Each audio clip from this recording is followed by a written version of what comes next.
الحمد للہ وکفا وسلام علی عبادہ الذین اصطفى اما بعد فاعوذ باللہ من الشیطان الرجیم بسم اللہ الرحمن الرحیم ولتکن منکم امہ. محترم سامعین کرام، ناظرین، السلام علیکم ورحمۃ اللہ وبرکاتہ. حسب وعدہ ہم فضیلت الشیخ محمد عزیر شمس حفظہ اللہ و تعالی کے ساتھ آپ کے روبرو ہیں. بر صغیر کے اندر حدیث نبوی صلی اللہ تعالی علیہ وسلم کی جو مختلف انداز میں خدمتیں ہوئی ہیں، اس سلسلے میں آج شیخ سے انشاءاللہ گفتگو ہوگی. کیا کیا طریقے رہے ہیں خدمات حدیث سے متعلق، کس طرح کی کتابیں لکھی گئی ہیں، کس طرح سے شرحیں لکھی گئی ہیں، کس طرح سے اصول حدیث پہ کام ہوا ہے، اور حدیث کی نشر و اشاعت کو لے کر کے کس طرح کے اور دوسرے رویے رہے ہیں ہمارے اسلاف کے. اس سلسلے میں انشاءاللہ شیخ سے گفتگو ہوگی. یہ گفتگو ہماری اس گفتگو کا سلسلہ ہے جو حدیث نبی صلی اللہ تعالی علیہ وسلم کے مختلف گوشوں پہ شیخ سے لگاتار جاری تھی. تو انشاءاللہ یہ سلسلہ بر صغیر تک پہنچتا ہے. آج ہم یہ جاننا چاہیں گے شیخ سے انشاءاللہ اس سلسلے میں مختلف جو گوشے ہیں، جو جوانب ہیں، ان تمام کو سامنے رکھتے ہوئے انشاءاللہ شیخ سے گفتگو ہوگی. شیخ، عام طور پہ جب ہم بر صغیر کی بات کرتے ہیں تو مانتے ہیں کہ صحابہ کرام رضوان اللہ تعالیٰ اجمعین میں سے 25 صحابہ کرام، 18 تابعین، 42 تبع تابعین کا ورود مسعود ثابت ہے، جو مورخین ہیں وہ مانتے ہیں. تو الحمدللہ یہ صحابہ کرام ہندوستان گئے، پھر محمد بن قاسم نے باضابطہ ہندوستان پہ حملہ کیا، بعد میں پھر کیا کہتے ہیں در خبر کے راستے سے اسلام وہاں پہنچا. تو ایک پوری تاریخ ہے. جب ہم نے تاریخ پہ بات کی تھی تو ماشاءاللہ وہ بات بھی کی تھی. تو یہ جو علوم حدیث ہے یہ کب پہنچتا ہے باضابطہ ہندوستان میں؟ یہ تاریخ جب حدیث کو ہم ہندوستان سے بر صغیر سے جوڑ کر دیکھتے ہیں تو کب سے اس کی شروعات ہوتی ہے اور پھر وہاں باضابطہ اس علم کا چرچا شروع ہوتا ہے؟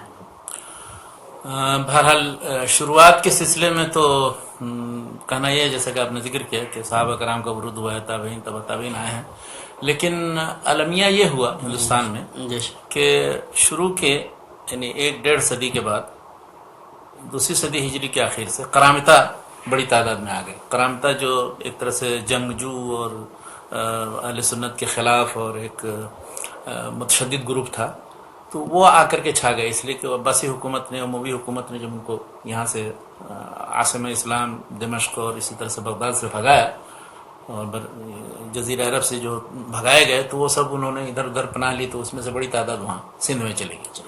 تو وہاں ان کی تقریباً 2-3 صدیوں تک وہاں حکومت رہی، قرامطہ کی. اور اس وجہ سے وہاں پر پھر علم حدیث کو پھلنے پھولنے کا موقع نہیں ملا. پھر 5ویں صدی یا 4تھی صدی ہجری کے آخر میں جب محمود غزنوی جاتے ہیں تو اس وقت بھی دراصل یہ جنگجو فوج ایک گئی تھی اور وہاں کوئی علمی استحکام کی شکل نہیں بنی. تو اس وجہ سے لاہور یا گجرات وغیرہ کے بعض علاقوں میں جو پہنچے وہ، تو وہاں پر ابھی اتنا زیادہ مطلب ابھی اسلام پھیلانے اور دین کی باتیں بنیادی پہنچانا یہی بہت بڑا کام تھا. بالکل. پھر تیسرے مرحلے میں جب حکومت قائم ہو جاتی ہے قطب الدین ایبک کے ذریعے، خاندان غلامہ کے ذریعے، یعنی 8ویں صدی ہجری کے شروع سے، تو اس کے بعد پھر مسلمانوں کو استقرار وہاں حاصل ہوتا ہے. پھر وہ جتنے علمی کام کی ابتدا، اس کے سلسلہ جو ہے وہ آپ دیکھیں گے کہ اسی وقت سے ہے، یعنی 8ویں صدی کے ہجری کی ابتدا سے. اور اس کا اندازہ آپ اس سے لگائیے کہ ایک بہت مشہور مورخ ہیں جو مولانا ابوالحسن ندوی مرحوم کے والد عبدالحی حسنی، ان کی وفات 1923 میں ہوئی، تو انہوں نے جو تذکرات مرتب کیا ہے علماء ہند کا 8 جلدوں میں مرتب کیا. تو پہلی جلد جو ہے وہ 1 صدی سے لے کر کے 7ویں صدی تک کے سارے علماء پر ہے. پہلی جلد ہے، پتلی سی ہے. یعنی 7 صدی کے علماء جو بر صغیر میں تھے یا ہندوستان سے جن کا بھی تعلق تھا وہ صرف ایک جلد میں سما گئے. دوسری جلد پھر 8ویں صدی کے، تیسری جلد 9ویں صدی، اسی طرح سے 14ویں صدی کے علماء پر 8ویں جلد. تو اس سے اندازہ لگا سکتے ہیں کہ وہ بڑی تعداد میں علماء نہیں تھے. وہ کچھ آئے بھی جو تو وہ مثلا عرب ممالک کو منتقل ہو گئے، اس وجہ سے ان کی وہاں شہرت نہیں رہی. بہرحال کہنے کا مقصد یہ ہے کہ خاندان غلامہ میں کے ذریعے جب اسلامی حکومت قائم ہوئی تو اس کے بعد پھر وہاں مدارس قائم ہوئے اور درس و تدریس کا سلسلہ شروع ہوا اور مختلف علماء ہجرت کر کے مختلف جگہوں سے آئے اس لیے کہ یہ جو تاتاریوں کا فتنہ تھا 6 صدی ہجری میں 8ویں صدی ہجری میں، تو اس کی وجہ سے سارے دوسرے ممالک جو تھے بالکل ہی تخت و تاراج انہوں نے کر دیے، تو بھاگ بھاگ کے سب پناہ لینے کے لیے گویا کہ اس وقت کا جو ہندوستان تھا وہ بہت معمون و مفت تھا. یعنی آپ دیکھیے گا 8ویں صدی 9ویں صدی یہ بہت پرامن دور تھا. تو اس وجہ سے علاقہ مختلف علاقوں جیسے خراسان، ایران، افغانستان وغیرہ کے علاقے کے اکثر جو ہے وہ ہجرت کر کے وہاں سے آ گئے ہندوستان. ہاں وہاں آ گئے. اسی دور میں دیکھیے ابن بطوطہ بھی آتے ہیں 8ویں صدی میں، اور دوسرے بہت سے لوگ آئے. تو ان میں مختلف علوم فنون کے، لیکن اس میں بھی افسوس کی بات یعنی دوسری افسوس کی بات یہ کہ علم حدیث کے تعلق سے لوگوں نے کم ہجرت کی، کم آئے. زیادہ تر وہ لوگ آئے جو معقولات اور فلسفہ اور منطق اور حکمت وغیرہ سے دلچسپی رکھتے تھے، جیسے عبدالعزیز تلبنی اور دوسرے لوگ، وہ لوگ آئے. انہوں نے اپنا طریقہ تدریس اور وہ اپنے مقررات دراسی وہ رائج کیے.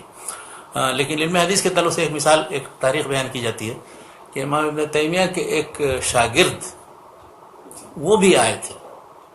کیا نام تھا؟ ابن تیمیہ عبدالعزیز الاردبیلی کا نام آتا ہے. اردبیلی. عبدالعزیز الاردبیلی. لیکن ان کے پھر اثرات کا کوئی پتہ نہیں چلتا ہے کہ وہ کیا، کہاں، کس جگہ انہوں نے کیا پڑھایا نہیں پڑھایا. مطلب اس کی باضابطہ مطلب ابھی تک وہ ہم ان سے متعلق تفصیلات معلوم ہی نہیں ہوتی، تاریخ کی کتابوں میں موجود ہے. اچھا، اسی طرح مثلا ایک عالم آئے علامہ سخاوی کے شاگرد. سخاوی 902 ہجری میں وفات پاتے ہیں، تو ان کے شاگرد 10ویں صدی میں وہ تھے. وہ آتے ہیں ہندوستان کا رخ کرتے ہیں اور ان کا مقصد یہ ہوتا ہے کہ وہاں جا کر کے علم حدیث پھیلائیں گے. لیکن یہاں پر ان کو پذیرائی نہیں ہوئی، چنانچہ وہ پھر واپس چلے گئے یہ کہہ کر کے یہ ملک ایسا ہے کہ یہاں پر ان لوگوں نے مطلب اس علم کی نہ قدر کی نہ اہمیت محسوس کی. اور وہ اس لیے کہ معقولات کا اتنا زیادہ زور تھا، اسی کو منتہا کمال سمجھا جاتا تھا. پھر ہوتا یہ ہے کہ بر صغیر میں بعض علاقوں سے، خاص طور پر یہ گجرات کا علاقہ ہے، وہاں سے حرمین شریفین کچھ لوگ آتے ہیں، جیسے مطلب وہاں سے سفر کر کے یہاں حرمین شریفین. اس میں خاص طور پر ایک ہیں علی متقی برہان پوری، 975 ہجری میں وفات ہوئی ان کی، 10ویں صدی کے عالم ہیں. اس طرح سے محمد بن طاہر پٹنی، وہ 986 میں وفات ہے. تو ان لوگوں نے ہجرت کیا کر کے یعنی یہاں بر صغیر سے جب آئے مکے میں، حجاز میں آئے، تو یہاں علم حدیث کا چرچا تھا. کافی بڑے بڑے علماء محدثین اس زمانے میں 10ویں صدی ہجری میں. تو یہاں جیسے ابن حجر حیتمی تھے، ابن حجر حیتمی مکی، 974 میں ان کی وفات ہوئی. تو ان کے شاگرد یا اور بھی کچھ ان کے شاگردوں کے شاگرد یہاں مکے میں جو لوگ تھے ان سے علم حاصل کیا، اور اس کے بعد واپس جا کر کے وہاں انہوں نے پھر علم حدیث کو پھیلانے کی کوشش. تو گجرات میں ایک شروعات وہاں سلسلہ، یعنی کہ یہ گجرات میں جو شروعات ہوتی ہے تو یہ کب ہے؟ یہ تقریباً 10ویں صدی ہجری کا زمانہ. وہ محمد بن طاہر پٹنی اس میں بہت مشہور معروف آدمی ہیں، جنہوں نے تذکرۃ الموضوعات، موضوع گڑی ہوئی حدیثوں پر ایک کتاب لکھی. اس طرح سے مجمع بحار الانوار فی غرائب التنزیل، وہ جو لغت حدیث کی کتاب ہے، بہت مشہور و معروف کتاب ہے، وہ بھی انہوں نے مرتب کی. اور اسی طرح سے یہ علی متقی برہان پوری، انہوں نے کنز العمال مرتب کی، سیوطی کی جمع الجوامع کو اسرین و ابواب پر مرتب کیا، اور بھی دوسری بہت سی کتابیں ہیں. تو ان کے ذریعے ایک طرح سے مطلب شروعات ہوتی ہے. گویا کہ ہندوستان میں علوم حدیث سے متعلق اگر شروعات نمایاں کام اگر کہا جائے 10ویں صدی 10ویں صدی ہجری کو یہ کہا جا سکتا ہے، یعنی کہ لگ بھگ 500 سال عرصہ ہے. ہاں تقریباً اگر ہم لوگ دیکھیں تو 450-500 سال کا. ہاں، اور پھر اور بہت سے دوسرے لوگ ہیں 10ویں صدی میں، لیکن یہ دونوں نمایاں ہیں. 11ویں صدی میں جب ہم آتے ہیں تو پھر شاہ عبدالحق محدث دہلوی کا نام آتا ہے. 1052 ہجری میں ان کو پتہ. انہوں نے بھی اسی طرح سے مکے میں شاہ عبدالحق محدث دہلوی رحمۃ اللہ علیہ، مطلب 1052 میں وفات ہے. تو وہ آتے ہیں، وہ بھی اسی طرح سے حجاز آتے ہیں، یہاں پر علوم حدیث پڑھ کے جاتے ہیں، تو ان کو بھی شوق پیدا ہوتا ہے. ان کے کام میں ایک خصوصیت ہے کہ انہوں نے مشکات المصابیح کی درسی کتاب کی، اس کی 2 شرحیں لکھی، ایک فارسی میں لکھی اشاعت اللمعات کے نام سے، اور ایک عربی میں لمعات التنقیح کے نام سے، اور یہ دونوں شرحیں اب چھپ چکی ہیں. تو یہ اصول حدیث پر بھی ایک کتاب لکھی ان کی جو بہت مشہور کتاب ہے.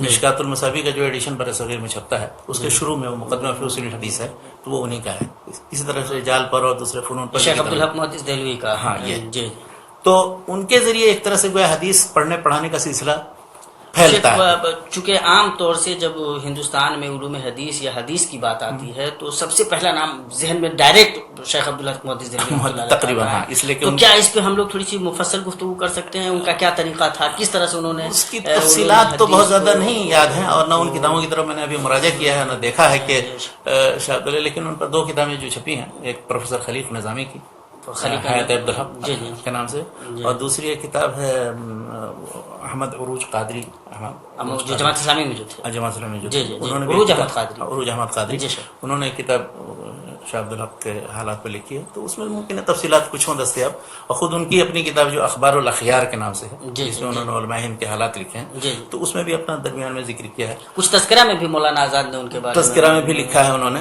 لیکن بہرحال مطلب ان کی کوشش اپنے زمانے کے لحاظ سے بہت ہی قابل قدر ہے، جو لوگ ان کی اہمیت یا ان کی کوششوں کی اہمیت کو گھٹانے کی کوشش کرتے ہیں وہ درست نہیں، لیکن مانا جاتا ہے شیخ کہ وہ جہاں ایک طرف انہوں نے ہندوستان میں علوم حدیث کو متعارف کرایا، حدیث کی شرحیں لکھی اور ان کی وجہ سے لوگوں کا رجحان بہرحال حدیث کی طرف ہوا، وہی انہوں نے یہ بھی کوشش کی کہ چونکہ وہ فقہ حنفی سے متعلق تھے تو حدیثوں سے وہ فقہ حنفی کی تائید وغیرہ اس طرح سے ظاہر ہے، مطلب فقہ حنفی کے بارے میں جو یہ تاثر کسی اہل الحدیث کے گروپ کے اندر ہے کہ وہ ان کے مسائل اکثر حدیث کے خلاف ہیں، تو انہوں نے کوشش یہ کی کہ فقہ حنفی کے مطابق جو حدیثیں ہیں ان کے مطابق ان کے دلائل ان کو انٹروڈیوس کریں، اور وہ حدیثیں جو قابل اعتراض ہیں یا ایک ایسی جو مطلب جو ان کے مذہب کے خلاف پڑتی ہیں ان کی کوئی ایسی توجیہ و تعویل کی جائے کہ جو ان کے مطابق ہو جائے، اور اس سے ان کا تو یہ سلسلہ واقعی مطلب شاہ عبدالحق سے ہی شروع ہوتا ہے، اور ہندوستان میں اگر شرع حدیث کی تاریخ دیکھی جائے تو انہوں نے سب سے پہلے یہ رویہ اختیار کیا، ہاں، لیکن بہرحال یہ حناف کا پرانا رویہ ہے، یعنی اس سے پہلے بھی مثلا علامہ عینی 855 میں ان کے اوپر انہوں نے بخاری کی شرح لکھی، آپ اس کا موازنہ فتح الباری سے کریں تو آپ کو اندازہ ہو جائے گا، یعنی دونوں منہج کے مطابق حدیث کی کتابوں کی شرحیں لکھی جاتی رہیں جو آج تک اس کا سلسلہ جاری، اور ہم انشاءاللہ اس کی طرف ابھی آتے ہیں۔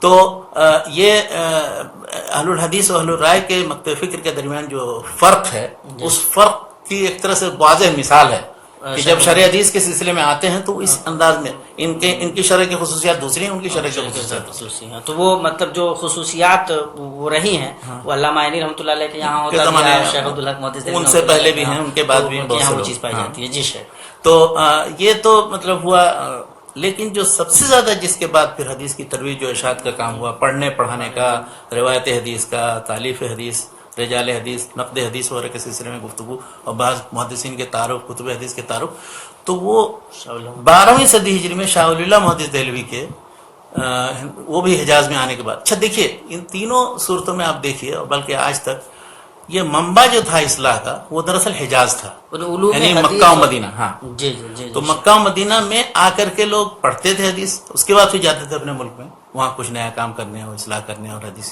شیخ جب ہم لوگ تاریخ میں یا حجاز جب بولتے ہیں تو حجاز سے مراد مکہ مدینہ ہے یا اور بھی کچھ؟ یہ مکہ مدینہ جدہ کا علاقہ جو پڑتا ہے، اچھا یہ مطلب محدود علاقہ جو تقریباً یہ علاقہ، اسی میں چونکہ حرمین شریفین پڑھتے ہیں، آپ اسے حرمین شریفین کہیے، حجاز کا علاقہ کہیے، اس زمانے سعودی عرب نہیں کہا جائے گا، اس لیے کہ سعودی عرب تو اب بنا ہے جب سے 1926 کے بعد، تو حجاز جو ہے دراصل مرکز تھا 10ویں 11ویں 12ویں صدی ہجری تک، بلکہ اس کے بعد بھی اسی طرح جتنے لوگوں نے بھی حدیث میں تحقیق، تصنیف، تالیف وغیرہ کا کام کیا سب ضرور حج کرنے کے لیے یہاں ہیں، اور یہاں کے علماء مشائخ سے ملے ہیں، اور یہاں سے وہ نئی فکر لے کر کے گئے، اس لیے کہ مثلا کوئی مالکی ہے اپنے وقت اپنے علاقے میں تو وہ مالکی تشدد ہے فقہ کا، اسی طرح سے کوئی زیدی ہے یمن میں تو زیدی فقہ کا تشدد ہے، کہیں کسی جگہ مثلا شافعی ہے تو شافعی فقہ، تو یہاں آتے ہیں تو یہاں پھر علم حدیث دیکھتے ہیں، یہاں سے پھر اس کے بعد وہ حدیث پڑھنے پڑھانے کا ذوق لے کر کے جاتے ہیں۔ تو شاہ ولی اللہ ایک ایسے ملک سے ہے جہاں پر فقہ حنفی کا غلبہ، شاہ ولی اللہ محدث دہلوی رحمۃ اللہ علیہ کب آ رہے ہیں؟ 1143 ہجری، 1143 43 اور 1145 تک، یعنی 2.25 سال 2.5 سال تقریباً یہاں رہے، تو 2.5 سال باقاعدہ یہاں شیخ ابو طاہر کردی اور دوسرے مشائخ سے استفادہ کیا۔ تو یہ 1143 ہجری میں یہاں آ رہے ہیں اور 1145 تک رہتے ہیں، لگ بھگ یہی زمانہ شیخ محمد بن عبد الوہاب رحمۃ اللہ علیہ کا۔ محمد بن عبد الوہاب بھی اس زمانے میں تھے، ہاں 1115 میں ان کی ولادت ہوئی ہے اور 1206 میں وفات ہوئی، اور 1114 میں شاہ ولی اللہ کی ولادت، یعنی ان سے 1 سال پہلے ولادت، اور وفات لیکن پہلے ہوئی 1176 میں وفات ہوئی، تو وہی معاصر ہیں۔ بلکہ ایک دلچسپ بات میں بتاؤں، یہ حیرت انگیز بات ہے کہ شاہ ولی اللہ جس زمانے میں آئے تھے مکے میں اور مدینہ میں اور جن مشائخ سے پڑھا تھا ان سب کا ذکر بھی انہوں نے انسان العین فی مشائخ الحرمین کے نام سے کتاب ہے ان کی، اس میں ان سب کا ذکر کیا، تو اس میں ایک شیخ بہت بڑے اور مشہور حدیث کے عالم تھے جن سے محمد بن عبد الوہاب نے حدیث پڑھی تھی۔ اچھا ماشاءاللہ، تو وہ تھے محمد حیات سندھی، سندھی 1163 ہجری میں وفات ہوئی، 1138 میں یا باختلاف روایت 1139 میں اپنے استاد ابو الحسن سندھی کبیر، ابو الحسن محمد بن عبد الحادی السندھی الکبیر، جنہوں نے کتب ستہ اور مسند احمد کے حواشی لکھے اور سب چھپے ہوئے، تو ان کے مسند درس پر بیٹھے تھے مدینے میں. تو شاہ ولی اللہ اسی زمانے میں آئے ہیں، 1138 کے بعد ہی آئے ہیں. تو 1138 کے بعد سے لیکن شاہ ولی اللہ اور محمد حیات سندھی کے درمیان کوئی استفادہ افادہ کی کوئی بات نہیں تاریخ کی کتابوں میں مجھے ملی. بہت تلاش جستجو میں نے کی. تو محمد عبد الوہاب آتے ہیں، محمد حیات سندھی سے پڑھتے ہیں، اور شاہ ولی اللہ آتے ہیں تو وہیں ابو طاہر کردی سے پڑھتے ہیں، وہ بھی مشائخ حدیث میں سے تھے. اچھا اچھا اچھا. تو مطلب لیکن ظاہر ہے وہاں پر رہے ہوں گے تو ملاقات تو ہو ہی رہی ہوگی اس زمانے میں. 2 سال 2.5 سال تک رہے وہ. لیکن استفادہ اور افادہ کا کوئی ذکر نہیں ملتا کہ کسی نے کسی سے کوئی استفادہ کیا ہو. لیکن تاریخ کی کتابیں اس سلسلے میں خاموش ہیں. میں نے بہت زیادہ چھان بین کی کہ کہیں کسی جگہ پتہ چلے کہ کہیں آپسی رشتے یا ملاقات وغیرہ وہ کہیں دونوں میں سے کسی نے دونوں کا کہیں ذکر کیا ہو. لیکن حقیقت یہ ہے کہ بہرحال وہی مرکز تھا عالم اسلام میں، حدیث کا مرکز تھا. تو وہیں سے سب لوگ استفادہ کر کے گئے، چاہے وہ امیر سنانی رہے ہوں یمن سے آ کر کے، چاہے وہ مغرب سے لوگ آئے ہوں جو، تو محمد حیات سندھی سے اور ابو طاہر کردی سے اس زمانے میں. یہاں پہ ایک بہت اچھا سوال بھی آ رہا ہے مکی صاحب کا کہ ایک طرف ہم آپ شیخ یہ وضاحت کر رہے ہیں کہ علوم حدیث کا جو مرکز رہا ہے مختلف علاقوں سے لوگ یہاں آئے، یہاں جو مشائخ تھے ان سے استفادہ کیا، پھر جا کر کے علوم حدیث کی ترویج و اشاعت کی. تو پھر ایسا کب ہوا کہ بر صغیر ہند و پاک جو ہے متحدہ ہندوستان یہ علوم حدیث کا مرکز بن گیا، اور یہاں تک کہ خود مطلب کیا کہتے ہیں جو عرب علماء ہیں بڑے مفکرین، وہ بھی یہاں سے گئے. رشید رضا مصری جیسے لوگ یہ مانتے ہیں کہ اگر اخیر زمانے میں بر صغیر کے لوگوں کی توجہ نہیں ہوتی حدیث کی طرف تو یہ علم ایک طرح سے مردہ ہو گیا ہوتا. تو یہ سلسلہ کب آتا ہے؟ میں بتاتا ہوں. یہ 12ویں صدی ہجری کی بات ہے. 12ویں صدی تک ابھی اشاع جو ہے حجاز سے یا مدینے سے دوسری جگہوں پر پہنچ رہا ہے. لیکن آپ پھر جب 13ویں صدی میں آپ پہنچتے ہیں یا 12ویں صدی کے اخیر میں، یہ 100 سال کا عرصہ تقریباً یہاں پر بڑے بڑے مشائخ اور محدثین سے خالی ہو گئے. یعنی کہ یہ عجیب. ہاں یہ بہت کم. محمد عابد سندھی ایک تھے جن کے وفات 1257 میں ہوئی، یا محمد مرتضی زبیدی بلگرامی تھے، وہ بھی یہاں حجاز میں نہیں رہے بلکہ مصر چلے گئے آخر میں. تو حجاز کا علاقہ یا عرب ممالک میں جو حدیث کی روشنی تھی شوکانی کے زمانے تک، امام شوکانی 1250 میں وفات ہوئی. 1250 ہجری میں امام شوکانی کی وفات ہوئی. اور انہی کے شاگردوں میں 5 شاگرد تھے ہندوستان میں شوکانی کے. مولانا ولایت علی صادق پوری، اچھا مولانا عبدالحی بڑھانوی جو مجاہدین کے ساتھ تھے. اچھا تیسرے محمد عابد سندھی جو مدینے میں رہے، 1257 ہجری میں ان کی وفات ہوئی. چوتھے مولانا منصور الرحمان صاحب دہلوی تھے. اور 5ویں ایک تھے جو مولانا عبدالحق بنارسی. یہ عبدالحق بنارسی کے شاگردوں میں پھر عبد المنان وزیر آبادی ہیں، نواب صدیق حسن خان ہیں، مولانا وحید الزمان. اچھا یہ نواب صدیق حسن خان بھوپالی رحمۃ اللہ علیہ یعنی کہ ایک واسطے سے شوکانی کے شاگرد. لیکن شوکانی کے علوم و فنون کو ہندوستان میں پہنچانے میں تو بہت بڑا ہاتھ ہے ان کا.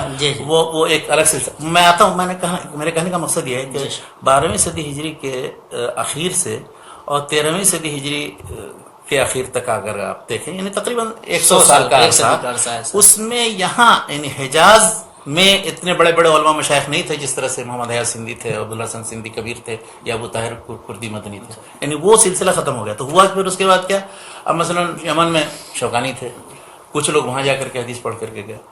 لیکن پھر وہ مجاہدین کی جو تحریک شروع ہوئی 13ویں صدی ہجری میں، تو اس کے جو بہت سے اہداف و مقاصد تھے ان میں یہ بھی تھا نشر السنہ، یعنی حدیث پڑھنے پڑھانے کا سلسلہ شروع کرنا. تو مولانا ولایت علی صادق پوری نے مثلا حدیث کی جو چھوٹی موٹی کتابیں لکھی، عمل بالحدیث پر کتاب لکھی، انتخاب بلوغ المرام سب سے پہلے انہوں نے چھپوایا وہاں. اور اسی طرح ان کے شاگرد عبدالحق بنارسی تھے، انہوں نے بھی تدریس کا سلسلہ وہاں شروع کیا. تو یہ ہم ابھی بعد کے دور میں چلے آتے ہیں، ابھی ہم سلسلے کو جاری رکھیں. وہ شاہ ولی اللہ نے جا کر کے کیا کیا کام.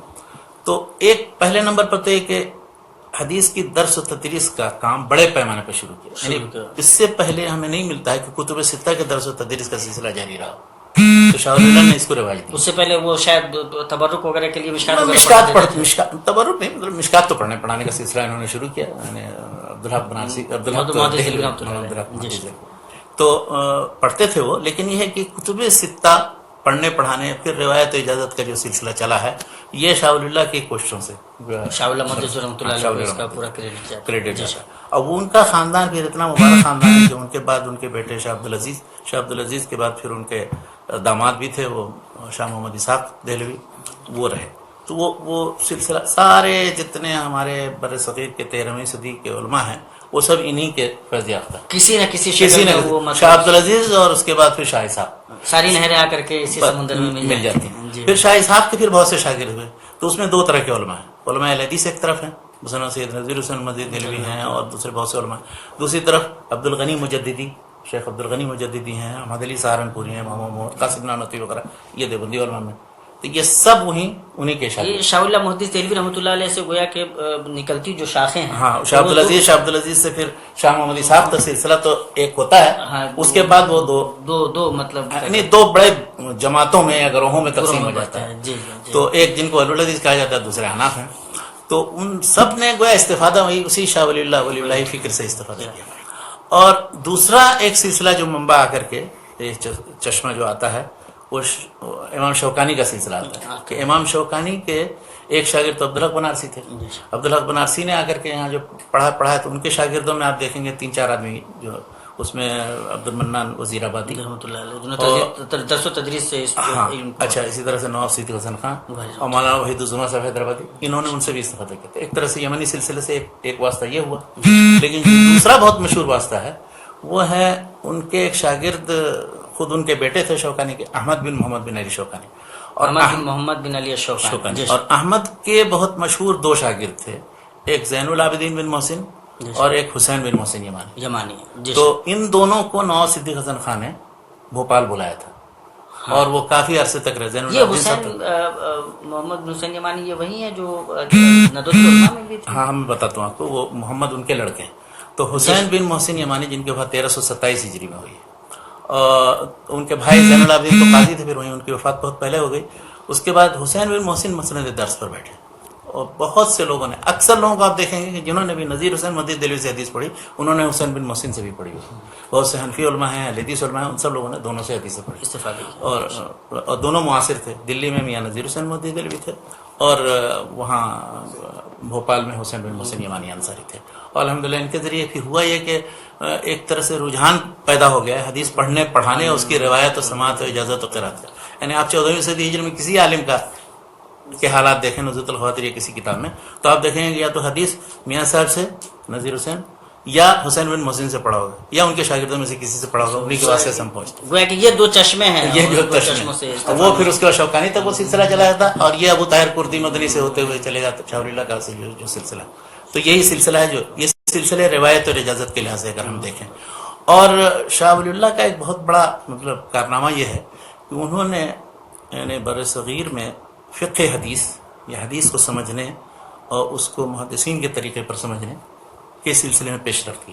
یعنی ان کے اور شاہ عبدالحق کے درمیان اگر ہم فرق کریں تو شاہ عبدالحق نے کوشش یہ کی کہ فقہ حنفی کی تائید کس طرح ہوتی ہے اور حدیث کی اس طرح تشریح کی جائے کہ وہ متاثر نہ ہو فقہ حنفی بلکہ اس کی طرف سے دفاع ہو.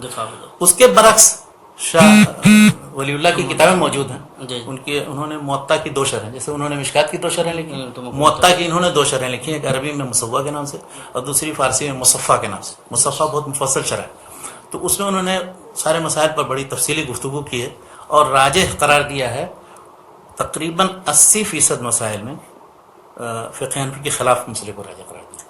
یہ مصفہ میں جو فارسی میں ان کی شرح ایک ڈاکٹر مظہر بقا تھے, انتقال کر گئے, یہاں مکے میں تھے ام القرى یونیورسٹی میں. تو مظہر بقا صاحب نے کتاب لکھی اصول فقہ اور شاہ ولی اللہ. تو اس میں دکھایا انہوں نے کہ 80% مسائل میں شاہ ولی اللہ نے اور ان سارے مسائل کا ذکر کرتے ہوئے تناسب نکال کے دکھایا کہ انہوں نے ترجیح کی. اور ظاہر ہے حدیث بھی 100% سارے مسائل میں تو حناف کے خلاف نہیں ہے, 20-25-30% مسائل ایسے ہوں گے جس میں متفق ہیں. تو گویا یہ روش دراصل شاہ ولی اللہ سے شروع ہوئی ہے. اور یہ جو کہا جاتا ہے کہ نہیں شاہ ولی اللہ کے ذریعے ان لوگوں نے بعد میں 100 سال کے بعد شروع کیا, یہ غلط بات ہے. ابھی بھی کتابیں ان کی موجود ہیں, کتاب موجود ہے, دیکھ لیجئے ان کو کہ وہ روش جو ہے. لیکن یہ الگ بات ہے کہ شاہ ولی اللہ چونکہ حکیم الامت تھے, ان کا مقصد یہ تھا کہ پوری امت میں تفریقہ اور انتشار نہ پیدا ہو ہاں اور جڑی ہوئی رہے وہ، مطلب وہ کھل کر کے بالکل اس طرح ضرب نہ لگائیں کہ معلومات سب بدک جائیں اور سارے لوگ ان کے پیچھے پڑ جائیں. جی جی دیکھیے قرآن مجید کا ترجمہ کیا تو کتنا لوگ ناراض ہوئے، جی جی لیکن بہرحال کسی طرح اس کو انگیز کیا انہوں نے. اس طرح سے انہوں نے خاموشی کے ساتھ مطلب شرح حدیث کی 2 کتابیں لکھ ڈالیں. علوم حدیث کے علاوہ پھر انہوں نے قرآن کو سمجھنے کے لیے الفوظ الکبیر جیسی کتاب لکھی. تو الفوظ الکبیر میں انہوں نے یہ کیا کہ قرآن مجید ہم سمجھیں کیسے، اس کے علوم و معارف کی بنیادیں کیا ہیں، وہ سب چیزیں انہوں نے بتائی ہیں. اور بہت ہی لاجواب کتاب ہے، مطلب اس جیسی کتاب. شیخ تو علوم حدیث میں حدیث سے متعلق شاہ اللہ محدث دہلوی رحمۃ اللہ علیہ کے موطا کی یہ 2 شرح ہیں، مصفا اور مصوّع کے علاوہ بھی کوئی کام اس کے علاوہ ایک ہے اتحاف النبی بما یحتاج الیہ المحدث والفقیہ، تو یعنی سند اور اجازت کے تعلق سے ہے. اور علوم حدیث کی کتابوں اور کتب حدیث کے طبقات جس کی بحث انہوں نے حجۃ البالغہ میں بھی کی ہے، تو یہ اس کا موضوع ہے. اسی طرح سے انہوں نے ایک چھوٹی سی کتاب لکھی ہے اجازت اور اپنے اسانید کے سلسلے میں، وہ اتحاف النبی سے مختصر ہے، وہ فارسی میں لکھی ہے اور عربی میں بھی چھپی ہے.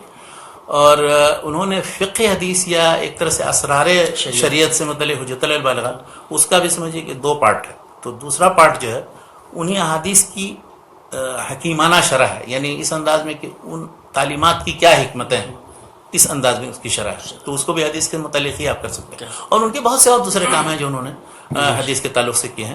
اور یہ سلسلہ پھر شاہ عبدالعزیز تک، شاہ عبدالعزیز نے پھر حدیث پڑھایا بھی، اور پھر کتابیں شاہ عبدالعزیز نے یہ کیا کہ حدیث کی کتابوں کے تعارف میں ایک کتاب لکھی بستان المحدثین کے نام سے، جو آج تک مطلب بہت معروف مشہور کتاب ہے. اس میں سارے محدثین کا تعارف کرایا، مشہور محدثین کا فارسی میں ہے، اس کا اردو ترجمہ بھی ہو گیا ہے، عربی ترجمہ بھی ہو گیا. اور اصول حدیث پر اور اصول حدیث کے چند بنیادی مباحث پر عجالہ نافعہ کے نام سے ایک چھوٹا سا رسالہ لکھا، وہ بہت ہی قیمتی اور مفید ہے. اس میں سارے جتنے بنیادی چیزیں ہیں وہ انہوں نے دے دی ہیں، اور جو ایسے اسماء یا نام آتے ہیں کہ جن میں پڑھنے میں دشواری ہو تو اس کا ضبط کیسے کیا جائے، یہ انہوں نے کیا. ان کی یہ 2 مشہور کتابیں، اسی کتابیں تو بہت انہوں نے لکھی. شاہ اسحاق صاحب تدریس کے میدان کے آدمی، 1258 میں وہ ہجرت کر کے چلے جاتے ہیں، جب ادھر آ جاتے ہیں مکہ و مدینہ، تو اس کے بعد پھر سید نذیر حسین محدث دہلوی دلی میں ان کی جگہ پر پڑھانا شروع کرتے ہیں 1320 تک، تقریباً 62 سال تک. اس دوران ہزاروں شاگرد ان کے، جتنے مشاہیر علماء اہل حدیث ہیں اکثر تقریباً انہیں کے شاگرد. اس طرح سے علماء احناف میں بہت بڑی تعداد ہے. ہمارے ایک دوست ہیں کراچی میں، محمد تنزیل صدیقی صاحب. جی سر، وہ آپ کو سن رہے تھے. اچھا. تو تنزیل صاحب انہوں نے ابھی دبستان نظیریہ کے نام سے ایک جلد تیار کر لی انہوں نے، اس میں سارے تلامذہ نذیر حسین ابھی تو نہیں ہے، اس کے کچھ نمونے انہوں نے بھیجے ہیں. مجھے مقدمہ لکھنے کے لیے کہہ رہے ہیں لیکن مجھے فرصت ہی نہیں ملتی. آپ لوگ صبح شام جو ہے مجھے پکڑے رہتے ہیں. ہم بھی گزارش کریں گے کہ وہ مقدمہ لکھا جائے اور ہمیں بھی ایک نسخہ ملے. بہار اور بنگال اور اس علاقے کے آسام کے سارے علماء کا تقریباً انہوں نے احاطہ کیا ہے. اس طرح تقریباً 4-5 جلدیں ہوں گی جو اور دوسرے. ہاں ماشاء اللہ، اللہ تعالیٰ ان کی کوششوں کو قبول کرے. آمین. تو کہنا یہ ہے کہ سید نذیر حسین محدث دہلوی، حسین بن محسن یمانی، اور اسی طرح سے احناف کے علماء میں عبد الغنی مجددی جو آخر زندگی میں ہجرت کر کے مدینہ چلے آئے تھے، 1296 میں ان کی وفات ہوئی، اور مولانا احمد علی سہارنپوری جنہوں نے صحیح بخاری کا وہ ایڈیشن چھاپا جس پر ان کے حواشی ہیں، 1266 ہجری 1267 میں چھاپا ہے. مطبع احمدی اپنا پہلی بار جو چھاپا انہوں نے.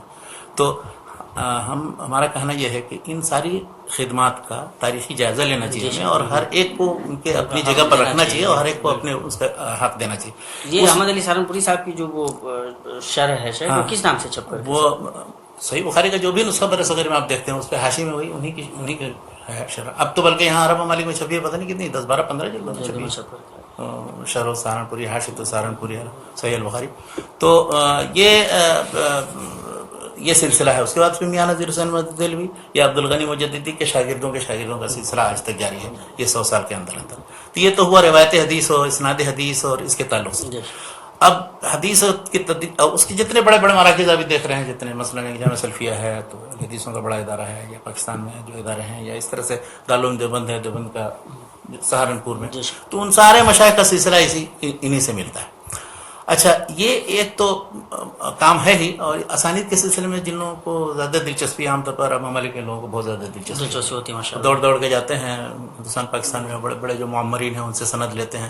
کسی کی عمر 100 سال، کسی کی 90 سال ہے تو اس سے اتصال سند مقصود ہوتا ہے. ہم لوگ کو اتنی زیادہ دلچسپی نہیں رہتی ہے، اس لیے کہ ہم نے اپنے مدارس میں تقریباً ایک سال ایک شیخ سے ایک حدیث کی کتاب پڑھی ہوتی ہے. لیکن ان لوگوں کو اس کی اہمیت کا پتہ ہے. اور اس سلسلے میں جو مشہور معروف کتابیں ہیں اس میں خاص طور پر جو حسین بن محسن کے شاگردوں میں نواب صدیق حسن خان ایک اپنی جگہ ایک امت تھے بلا شبہ. انہوں نے اتنا ہمہ جہتی کام کیا ہے تصنیف و تالیف کے لحاظ سے ان کا نام, لیکن سلسلے اسناد اور اجازت میں بھی ان کی کتاب ہے سلسلۃ الاسجد فی ذکر مشایخ السند, تو اس میں انہوں نے سارے مشایخ کا تعارف کرایا ہے اور اس کے بعد ان کتابوں کا, بلکہ اپنی لائبریری میں جو کتابیں تھیں علوم حدیث کے تعلق سے وہ بھی انہوں نے سب ذکر کی, اس میں خاص طور پر جو یمن کے مصنفین کی کتابیں تھیں. تو یہ ایک باب ہے درس و تدریس اور روایت اور اجازت کا سلسلہ. لیکن ایک دوسرا بہت بڑا جو پہلو ہے علماء ہند یا بر صغیر کے علماء نے جو کیا ہے وہ یہ کہ کتب حدیث اور رجال اور علوم حدیث کی کتابوں کی دنیا میں پہلی بار اشاعت اور نشر و ارشاد کا کام کیا. یہ 13ویں صدی ہجری کے وسط سے یہ کام شروع ہوتا ہے. اس میں مطبع انصاری, مطبع فاروقی, مطبع شاہجہانی بھوپال, مطبع مجتبائی, مطبع نظامی, بے شمار مطابع تھے جو جس میں لیتھو پر طباعت ہوتی تھی. اور لیکن ماشاءاللہ کتابوں کی صحت کا اتنا اہتمام ہوتا تھا. اسی طرح سے آرا میں مطبع خلیلی ایک امرتسر میں تھا, حتیٰ کہ ایک ہندو تھا نول کشور, اس نے بھی پریس قائم کر کے لکھنؤ میں پتہ نہیں کتنی کتابیں, دوسرے فنون کی کتابیں شامل تو حدیث کی بھی کتابیں. اور وہاں پر جو تصحیح کرنے والے تھے ایک مولانا امیر علی ملیح آبادی تھے, میاں صاحب کے شاگرد, 1338 ہجری میں امیر علی ملیح آبادی جنہوں نے تقریب التہذیب کا ایڈیشن چھاپا. اب میں اگر اس کا جائزہ لینا شروع کروں کس مطبع سے کون سی کتاب کب چھپی, تو وہ ایک لمبا سلسلہ میرے پاس لمبی چوڑی فہرست ہے. بلکہ یعنی ساری مختصر میں یہ کہوں کہ کتب ستہ کے سارے حواشی کے ساتھ مختلف ایڈیشن بر صغیر میں چھپے پہلی مرتبہ 13ویں صدی ہجری میں. ہاں پہلی مرتبہ اس انداز میں چھپے, اس لیے کہ درس و تدریس میں داخل جیسے مثال کے طور پر جیسے کچھ تو ذکر ہوا, جیسے میں نے کہا کہ صحیح بخاری کا انہوں نے مولانا احمد علی صاحب نے 1266 میں پہلی جلد, 1267 میں دوسری جلد چھپی مطبع احمدی. اس طرح سے صحیح مسلم کا الگ سے حاشیہ انہوں نے تو نہیں لکھا ہندوستان کے علماء میں کسی نے, لیکن یہ ہے کہ وہ جو نووی کا شرح ہے جو اس کے حاشیے میں چھپتی ہے وہ ہندوستانی میں چھپی ہے. پہلے بہت لمبی اتنی تھی وہ چھپتی تھی اور آج تک اسی طرح چھپ رہی, بلکہ دوسرے لوگوں نے پھر شرح نہیں لکھی اسی وجہ سے. بعد میں جا کر کے مولانا شبیر احمد عثمانی نے فتح الملہم کے نام سے شرح لکھی جو چھپی, یا اسی طرح سے نواب صدیق حسن خان نے سراج الوحاج کے نام سے جو مختصر صحیح مسلم کی شرح لکھی. اچھا اسی طرح سے ابو داؤد کی مثلا بہت مشہور شروع میں عون المعبود ہے, اور اسی طرح سے حناف میں بذل المجود ہے. ترمذی کے مشہور شروع میں تحفۃ الحفظی مولانا عبدالرحمن مبارک پوری کی. ادھر پھر احناف نے معارف السنن کے نام سے, العرف الشذی کے نام سے ان کی ہے مولانا انور شاہ کشمیری کی. تو یہ شروع کا سلسلہ تو بہت طویل ہے, لیکن جن کتابوں کی اشاعت اثر نو کی ان میں کتب حدیث میں مثلا الادب المفرد امام بخاری کی, میں نے پہلے بھی کسی مجلس میں بتایا تھا کہ مطبع خلیلی آرا سے سن 1306 ہجری میں پہلی بار دنیا میں شائع ہوئی. 1306 ہجری. ہاں, اور اس کے بارے میں اس کے محقق ایک ہیں بعد میں جنہوں نے چھاپا, محمد فؤاد عبد الباقی, انہوں نے لکھا تھا دی اول الطبعات واصحها, سب سے پہلی طبعات ہے دنیا میں اور سب سے صحیح صحیح ماشاءاللہ. اور اسی طرح یعنی ایک ادارہ جو وجود میں آیا, اور یہ بھی ہندوستان کے حسنات میں سے ہے کہ آصفیہ جو حکومت تھی حیدرآباد کے اندر, تو وہاں دائرۃ المعارف النظامیہ کے نام سے 1307 ہجری میں ایک ادارہ وجود میں آیا. بعد میں پھر اسی کا نام بدل کر کے دائرۃ المعارف العثمانیہ کر دیا میر عثمان علی خان کے منصب سے. اس نے تقریباً ابھی 130 سال کے اندر جتنے کتب حدیث اور رجال اور تراجم اور مختلف اور دوسرے فنون کی بھی کتابیں امہات کتب سب چھاپ دی. حکومت کی چونکہ سرپرستی تھی اس وجہ سے بڑی تعداد میں ساری اہم کتاب, جتنی بڑی بڑی کتابیں آپ دیکھ رہے ہیں جیسے سنن کبریٰ بیہقی کی, الجرح والتعدیل ابن ابی حاتم کی, التاریخ الکبیر امام بخاری کی, یہ سب وہیں سے چھپی. اور اس سے آپ اندازہ لگائے اس ادارے کی اہمیت کا کہ بہت بڑے بڑے علماء محققین یمن اور عرب کے وہاں کام کرتے تھے. ان میں ایک عبدالرحمن بن یحییٰ معلمی, علامہ عبدالرحمن وہاں 25 سال تک رہے. اچھا, وہ ماشاءاللہ 25 سال تک. جی. تو وہاں جا کر کے انہوں نے کام کیا اور بہت ہی دقت و باریک بینی کے ساتھ مختلف فنون کی کتابوں کی تصحیح کی, ان میں سے کتب حدیث و رجال کی. تو رجال کا جتنا بڑا ذخیرہ, آپ تذکرۃ الحفاظ مثلا سب سے پہلے وہیں سے چھپی, اور اس کے بعد دوسرا ایڈیشن عبدالرحمن بن یحییٰ معلمی نے, تذکرۃ الحفاظ, یہ سب. اور رجال کی, آپ رجال کی حدیث کی امہات متون کی اور اس کی جتنی کتابیں آپ دیکھیں گے اکثر وہ وہاں سے چھپی ہوئی. اچھا, اس کے علاوہ پھر دوسری کوششیں بھی ہیں, الگ سے بھی بہت سے دوسرے لوگوں نے چھاپا. یعنی دنیا میں سب سے پہلی مرتبہ تحفۃ الاشراف جو اطراف پر مزی کی سب سے اہم کتاب ہے, 25 سال کے اندر 1963 سے اس کی طباعت و اشاعت شروع ہوتی ہے, 65 سے, اور 1983 تک ختم ہوئی.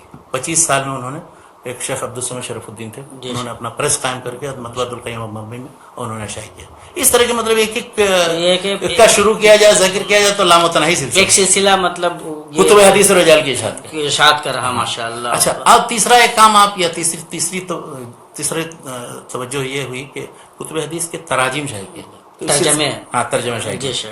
تو یہ کوشش تقریباً 13ویں صدی ہجری سے اس کا سلسلہ شروع. ایک تھے مولانا خرم علی بلہوری، خرم علی بلہوری 1278 ہجری میں وفات ہے. تو وہ تاریخ شیخین سے وابستہ تھے. انہوں نے مشارق الانوار جو حسن بن محمد صغانی لاہوری کی کتاب ہے اس کا اردو ترجمہ کیا کر دیا. وہ پہلا ترجمہ ہے. کس نام سے کیا؟ وہ کیا ہے، کچھ اخیار ہے ترجمہ مشارق الانوار. اور اسی طرح نواب صدیق حسن خان ہے، صحیح بخاری میں ثلاثیات کی شرح لکھی. اس طرح سے مختلف کتابوں کے انہوں نے الادب المفرد کا پہلا ترجمہ انہوں نے کیا. مولانا صدیق حسن خان والی رحمۃ اللہ علیہ نے فارسی میں اردو میں کیا؟ نہیں، اردو میں توفیق الباری ترجمہ الادب المفرد للبخاری. اور دوسرا ترجمہ ایک تھے شیخ عبدالغفار نشر مہداوی، مہداوا سے، وہ مطبع خلیلی آرس سے چھپی تھی 1306 میں. اس کا نام ہے سلیقہ. الادب المفرد کا ترجمہ کیا. اور بھی بہت سے ترجمے. الادب المفرد بہت ہی معروف مشہور کتاب ہے، اس کا کتنے لوگوں نے ترجمہ کیا اور آج تک وہ چھپتی اور شائع ہوتی ہے. اور ماشاءاللہ بہت بہترین کتاب ہے اخلاقیات پر. اسی طرح سے کتب ستہ کے تراجم کی طرف توجہ دلائی نواب صدیق حسن خان ہے. مولانا عبدالوحید الزما صاحب حیدرآبادی، تو مولانا وحید الزما صاحب حیدرآبادی میاں صاحب کے بھی شاگرد تھے اور رہتے تھے حیدرآباد میں. وہ انہوں نے تقریباً ہر کتاب کا سوائے ترمذی کا ترجمہ ان کے بھائی مولانا بدیع الزما صاحب نے کیا. لیکن ترمذی کے علاوہ پھر انہوں نے موطا امام مالک کا بھی کیا. اس طرح سے انہوں نے 6 کتابوں کا ترجمہ کتب ستہ کا انہوں نے کیا، جو آج تک تقریباً معمولی تصرف اور تبدیلی کے ساتھ سب لوگ اس کو چھاپ رہے ہیں. بعد کے جتنے تراجم ہیں تقریباً ان کی بنیادی.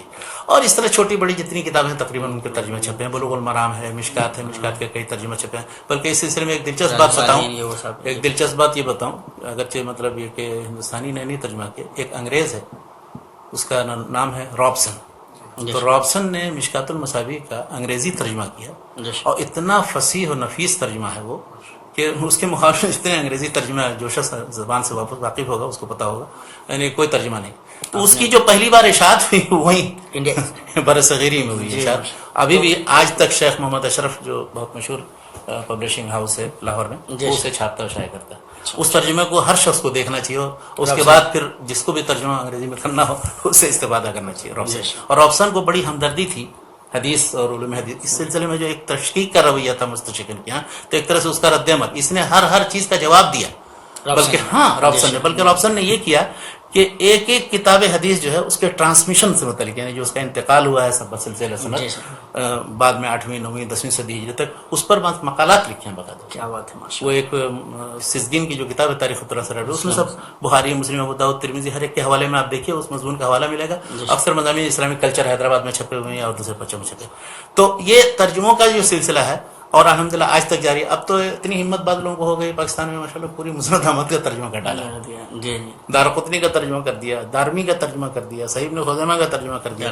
لیکن دیکھیے ترجمے کے سلسلے میں میری ایک رائے یہ ہے کہ وہ کتابیں کہ جو خالص فنی یا ٹیکنیکل اصطلاحات پر مبنی ہیں چیزوں پر، تو ان کا ترجمہ عوام کے لیے مفید نہیں ہے. وہ ممکن ہے اور زیادہ شکوک شبہات بڑھانے کا باعث بن جائے. تو وہ کتابیں جو منتخب کتابیں ہیں جن سے استفادہ کیا جائے عملی طور پر، انہی کتابوں کا ترجمہ کرنا چاہیے. اب کوئی شخص فتح الباری کا ترجمہ کرنے بیٹھ جائے یا تہذیب التہذیب جو رجال کی کتابیں ترجمہ کرنے بیٹھ جائے یا میزان العدل، تو یہ سب ترجمے کی چیز نہیں ہے. لیکن الحمدللہ ابھی ترجمے کی دوڑ میں سب بہت ہی تیزی کے ساتھ رواں دواں. شاید ہو سکتا ہے شیخ بعد والی نسل آئے تو وہ استفادہ کر سکے اور اتنی بلوغت آ جائے کہ انشاءاللہ یہ فائدہ مند ہی ہو.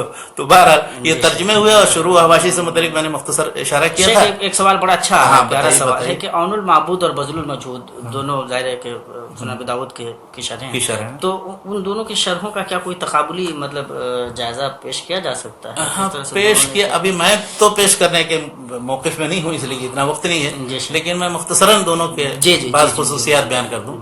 دیکھیے عون المعبود دراصل ان کی جو بڑی شرح ہے غایت المقصود، اس کا اختصار ہے. بہت بڑی شرح وہ تو 32 جلدوں میں مکمل ہوتی، شاید 23-24 جلد لکھ چکے تھے جیسا کہ عون المعبود میں اشارہ کیا. لیکن وہ دیکھ رہے تھے کہ بہت بڑی ہو گئی، اتنی طویل ہو گئی، اس کا چھپنا بھی شاید مشکل ہو. تو انہوں نے بیچ ہی میں انہوں نے اپنے بھائی محمد اشرف اور ایک کمیٹی بنا کر کے علماء کی، اس میں مولانا عبدالرحمن مبارک پوری تھے، مولانا عبدالسلام مبارک پوری تھے، ان کے ذمہ کر دیا کہ جہاں تک ہم لکھ چکے ہیں وہاں تک مختصر اس انداز میں کر دو. چنانچہ ابھی تک عون المعبود کی پہلی جلد کا قلمی نسخہ خداوش لائبریری میں موجود ہے. اس میں لکھا ہوا ہے پہلے صفحے میں جلد اول کے، الجلد الاول من تالیف العبد الضعیف وبالطیب عفى الله عنہ، یعنی ابو طیب انہی کی کنیت شمس. تو وہ یہ چاہتے تھے، اصل میں اس میں اختلاف ہے کہ کن کی ہے، شمس الحق صاحب کی ہے کہ اشرف صاحب کی. عرب ممالک میں یہ بھی ایک موضوع بحث بنا ہوا ہے، جبکہ نصف حصہ ہے جو 4 جلدوں میں چھپا تھا ہندوستان کی ایڈیشن مطبع انصاری کا، تو اس میں سے 2 جلدوں پر تو ان کا نام ہے، 2 جلدوں پر ان کا نام. تو پوری کتاب آپ کیسے کسی کی طرف منسوخ کرتے ہیں، اگر کہا بھی جائے ہمارا. اور سارے اہل علم کو معلوم تھا کہ انہوں نے اپنے بھائی یا دوسرے علماء کی طرف اس کی نسبت تطیباً لقلبہم کیا ہے، اور کوئی وجہ نہیں تھی. اور اس کی سب سے بڑی دلیل یہ ہے کہ یہ جو نسخہ میں نے دیکھا خداوش لائبریری میں، تو ابھی بھی موجود ہے، جا کے آپ دیکھیے. اس میں 25-30 ورق کسی کے ہاتھ کا لکھا ہوا، پھر 25-30 ورق کسی کے ہاتھ کا، اسی طرح 40-50 ورق کسی کے ہاتھ. اس کا مطلب ہے کہ وہ اصل کسی کتاب کی تلخیص ہے، اور مختلف لوگوں نے تہذیب و تلخیص کا کام کیا. تو پورے کو محمد اشرف کی طرف آپ کیسے منسوخ کریں گے؟ تو اصل کتاب کے لحاظ سے وہ مولانا شمس الحق عظیم آبادی ہی کیا. بہرحال ایک تو اس کی خصوصیت یہ ہے جو آپ اس کے آخر میں آپ دیکھیں گے عون المعبود کے 14 نسخے جمع کر کے اس کے متن کو ایڈٹ کیا گیا. 14 نسخے قلمی نسخے. اور اس میں اس سے پہلے کی جو بھی طباعتیں تھی ابو داؤد کی، اس میں ابو علی لؤلؤی کی روایت جو ہے، لؤلؤی کی روایت ابو داؤد سے، اور ابن داسا اور ابن العبد وغیرہ کی روایتوں کے درمیان اختلاط تھا. وہ سب کبھی اس کی روایت کبھی اس کی روایت کے حدیثیں سب اس میں خلط ملط تھی. پہلی مرتبہ انہوں نے کیا کہ ابو علی لؤلؤی کی جو روایت ہے اس کو ممتاز کر کے، اور جو دوسرے زوائد تھے اس کے بارے میں بتائیے، ابن داسا کی روایت میں یہ فلاں کی روایت میں یہ فلاں. یہ علم حدیث کے جو ماہرین ہیں ان کے نزدیک یہ اتنا جلیل القدر کام ہے کہ آج تک مطلب لوگ، یہاں کے لوگ، اسی لیے احمد شاکر صاحب نے لکھا ہے کہ سب سے بہترین طباعت اور سب سے اچھی طباعت جو ہے سنن ابی داؤد کی عون المعبود متن کے لحاظ سے انہوں نے اقرار کیا.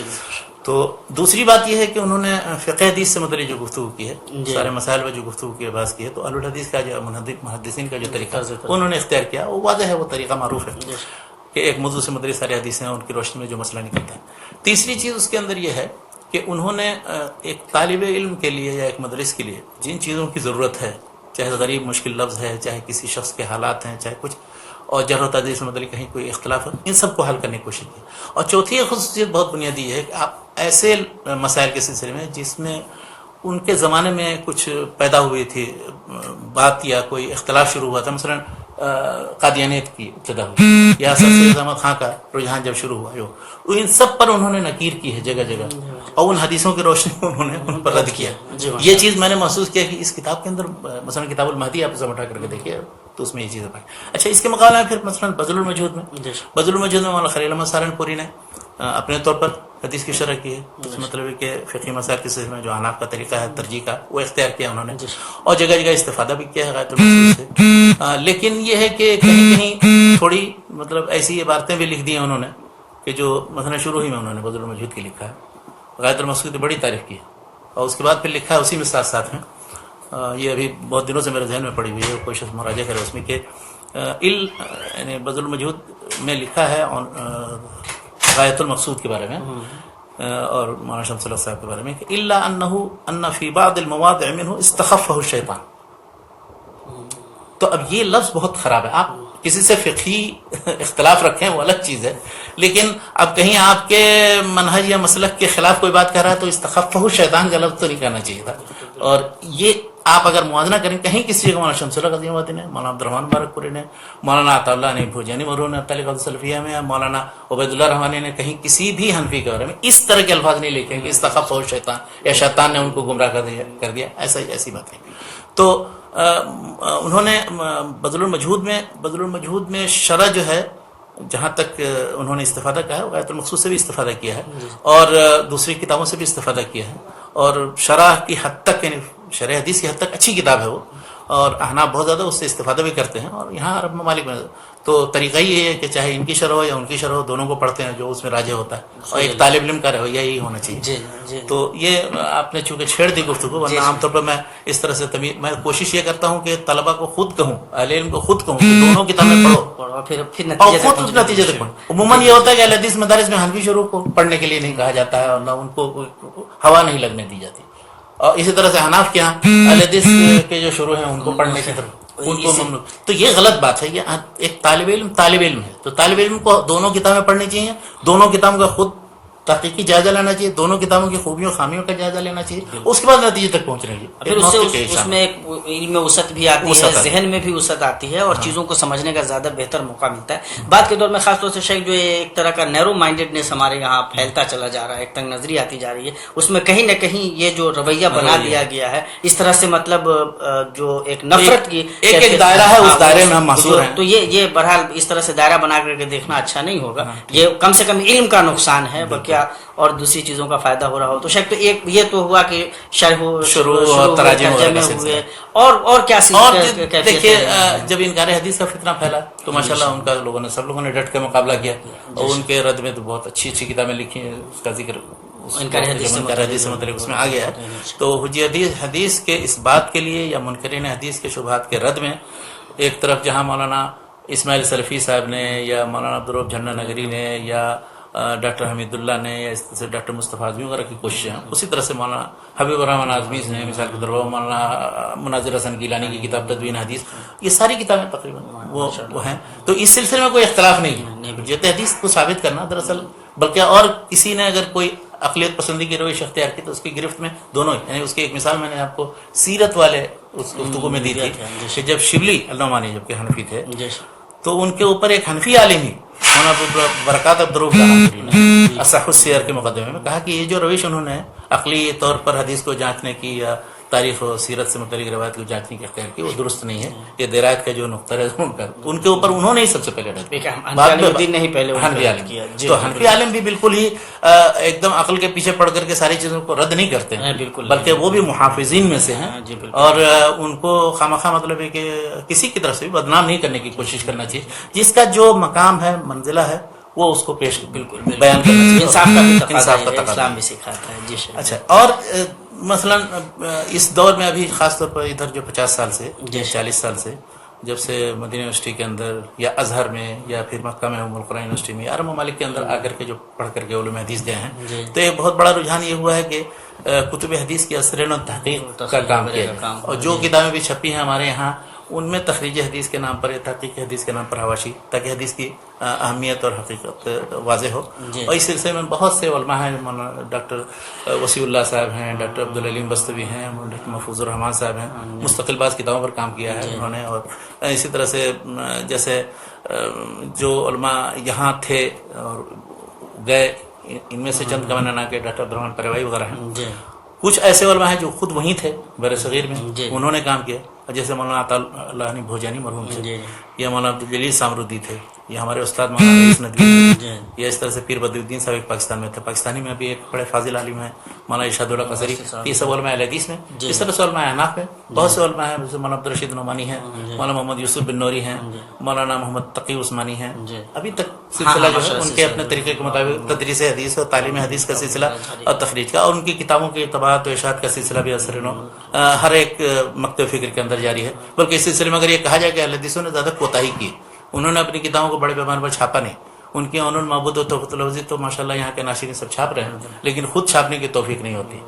اس کے بالمقابل اگر دیکھا جائے تو حناف کے ہاں ان کی جتنے بخاری کے شروع ہیں, مثلا لامع الدراری کی, فیض الباری, اچھا اسی طرح سے مولانا شبیر احمد عثمانی صاحب کی فتح الملہم ہے, خلیل احمد سہارنپوری کی بذل المجہود ہے, یا اسی طرح سے معارف السنن ہے بن نوری کی, یا العرف الشذی ہے, طیب الشذی, یہ سب چھپ رہی ہیں اور شائع ہو رہی ہیں, چھپتی رہتی, اور بڑے پیمانے پر اچھے انداز میں چھپ رہی ہیں. بلکہ ابھی مجھے سننے میں آیا اور دیکھی بھی بعض کتابیں, البشرا کے نام سے ایک ادارہ ہے, وہ پاکستان میں ساری نصابی کتابوں کو اثر نو بہترین کمپوز کر کے اور پورے حواشی کمپوز کر کے وہ چھاپتا ہے. وہ ہمارے جو یہاں لیتھوں کی طباعتیں آج تک چلتی ہیں, حواشی میں سارے حل ہوتے ہیں, بین السطور حل ہوتا ہے, وہ سلسلہ ختم ہو گیا. تو یہ ہے کہ ان کی کوشش یہ ہے کہ موجودہ دور کے مطابق چیزیں چھاپی جائیں اور شائع کی جائیں, اور یہ ہم لوگوں پر فرض ہے. یعنی 3 کام میں ہمیشہ جس عالم سے بھی ملتا ہوں, چاہے وہ حنفی ہوتا ہے یا حدیث, اس کو یہ کہتا ہوں کہ دیکھو ہمارے اوپر فرض ہے کہ ہم بر صغیر کے جو بھی کسی بھی میدان کا کام ہے وہ ہم عربوں کے اندر اس کا تعارف ہم کریں, کہ ان کتابوں مثلا ان کی اشاعت اور ان کی اثرین و تدوین و تحقیق کا کام کریں. دوسرا ہے کہ جن علماء نے کام کیا اس میدان میں, ان علماء کے تراجم اور تذکرے ان کے حالات. تیسرا ہے کہ جن لوگوں نے اردو زبان میں کام کیا ہے اور وہ واقعی اور منفرد قسم کا کام ہے، ان کا عربی ترجمہ ہونا چاہیے. یہ تین، جو شخص بھی جس کو بھی علم سے دلچسپی ہو اور لڑائی جھگڑے اور مناظرہ بازی سے نہیں جس کو رغبت ہو، تو اس کو یہ سوچنا چاہیے کہ ہم اپنے علماء کا تعارف کرائیں، اپنے علماء کی خدمات، ان کے اپنے تراث جو اردو میں لکھے ہوئے ہیں ان کا ہم ترجمہ کریں اچھی چیزوں کا، اور جو کتابیں عربی میں لکھی ہیں اور وہیں چھپی ہیں، ایک بار چھپ کے ختم ہو گئی ہیں، ان کو دوبارہ شائع کر کے عرب ممالک میں قابل استفادہ بنائیں. اگر ہم یہ نہیں کرتے تو بہت بڑی کوتاہی کریں. صرف یہ ایک دوسرے پر الزام ڈال دیں کہ اس نے یہ نہیں کیا اور وہ نہیں کرتے ہیں، مدارس والے کچھ نہیں کرتے ہیں، بڑے بڑے لوگ صرف چندہ کرتے ہیں، اس سے کچھ نہیں ہونے والا. اچھا، ایک جو بہت اچھا کام ہوا ہے، یعنی تخریج و تحقیق کا کام تو ماشاءاللہ جاری ہے اور یہ مطلوب بھی ہے، لیکن اس سلسلے میں کچھ افراط و تفریط ہے، اس کے سلسلے میں نہیں پڑھوں گا، اس لیے جو بہت سے لوگ دیکھیں گے تو کہیں گے ہر شخص پر تنقید کرتا ہے. جو شخص کام کرتا ہے وہ میرے نزدیک قابل احترام ہے. جو کام نہیں کرتا ہے، بیٹھا صرف تنقید کرتا ہے، وہ میرے نزدیک بالکل ہی قابل پذیرائی، قابل اعتبار بھی نہیں. تو کام کیجئے انشاءاللہ. قل اعملوا فسيرى الله عملكم ورسوله المؤمنون. ایک جو بہت اہم اور ضروری کام ہے کہ حدیث کی بڑی بڑی موٹی موٹی کتابیں ترجمے کے ساتھ تو چھپ گئی ہیں، سب ٹھیک ہے، چھپتی بھی ہیں، شائع ہوتی ہیں، پڑھتے بھی ہیں لوگ، لیکن اب اتنا یعنی اتنی ضخیم کتابوں کو پڑھنے کی طرف رجحان نہیں، تو لوگوں نے ان کا انتخاب کیا چھوٹی چھوٹی کتابیں جس میں اہم حدیثیں ہیں. اس کا سلسلہ بہت پہلے سے مولانا ابراہیم عربی مرحوم 1901 میں جن کی وفات ہوئی، انہوں نے مطبع خلیلی سے طریق النجات کے نام سے مشکات المصابیح کی فصل اول کی حدیث ہے، جو بخاری مسلم کی حدیث ہے، ایک انتخاب کر کے چھاپی ایک جلد میں. ان کے ترجمے کا موازنہ آپ کسی بھی بات کے ترجمے سے کریں تو پتہ چلے گا کہ ترجمہ کتنا وقیع اور کتنا ادیبانہ ہے. انہی کے طرز پر پھر مولانا عبدالعزیز رحمہ آبادی نے سواء الطریق لکھی. سواء الطریق اس میں بھی فصل اول کی حدیثیں ہیں، لیکن ایک بہرحال یہ عالم تھے اور وہ ادیب تھے، دونوں کے ترجمے میں بہت فرق ہے. تیسرا ایک بہت جو مشہور انتخاب ہے وہ انتخاب حدیث کے نام سے مولانا عبدالغفار حسن رحمانی جو اسلامی میں اراکین میں سے تھے، تو ان کا وہ بہت مشہور مجموعہ ہے، وہ جو چھپتا ہے اور شائع ہوتا رہتا ہے. دیوبند کے علماء نے جو کتابیں لکھی ان میں مولانا منظور نعمانی صاحب نے معارف الحدیث کے نام سے بہت ہی اچھی شرح ہے اور بہترین، اور مولانا بہت بڑے عالم تھے، اور مطلب اس کا اعتراف کرنا چاہیے. عام طور پر ہمارے یہاں یہ ہے کہ جو جس مکتبے کی جس دائرے میں ہے وہ دوسرے دائرے کی چیزیں نہیں دیکھتا پڑتا ہے. ان کی کتابیں دیکھیے، انہوں نے جو شرحیں حدیث کی ہیں اور جس انداز میں پیش کیا ہے، کتنا ان کے اندر تڑپ اور جذبہ ہے کہ تو یہ نہیں سمجھنا چاہیے کہ کسی حنفی عالم کے اندر یہ شوق نہیں کہ وہ حدیث لوگوں کو پار مانگے. اور دوسری ایک جو بہت مشہور معروف کتاب ہے ترجمان السنہ کے نام سے مولانا بدر عالم میرٹھی صاحب کی، جو ندوۃ المصنف نے چھپی، وہ بھی اپنے انداز کی بہت ہی اچھی، کئی جلدیں چھپی تھی اس کی اور شائع ہوتی رہتی ہیں، وہ بھی اچھا انتخاب ہے. تو یہ سب انتخابات میں اس طرح کے انتخابات بے شمار ہیں. جماعت اسلامی وغیرہ والوں نے نہیں، جماعت اسلامی والوں نے نہیں چھپا، وہ ندوۃ المصنفین سے جماعت اسلامی سے جماعت اسلامی شاید انتخاب وغیرہ انتخاب حدیث کے نام سے ایک مولانا امین اثری صاحب تھے، انہوں نے بھی ایک انتخاب کیا ہے. انتخاب کے نام سے بہت کتابیں چھپی ہیں، لیکن کوشش یہ کرنی چاہیے کہ حدیث کی وہ تعلیمات یا رسول اللہ صلی اللہ علیہ وسلم کی وہ تعلیمات کہ جو موجودہ دور میں بالکل یہ سمجھیے کہ مطلب موجودہ دور کے ذہن اور فکر کے مطابق چیزیں، وہ چیزیں آپ حدیث سے کیوں نہیں لاتے ہیں؟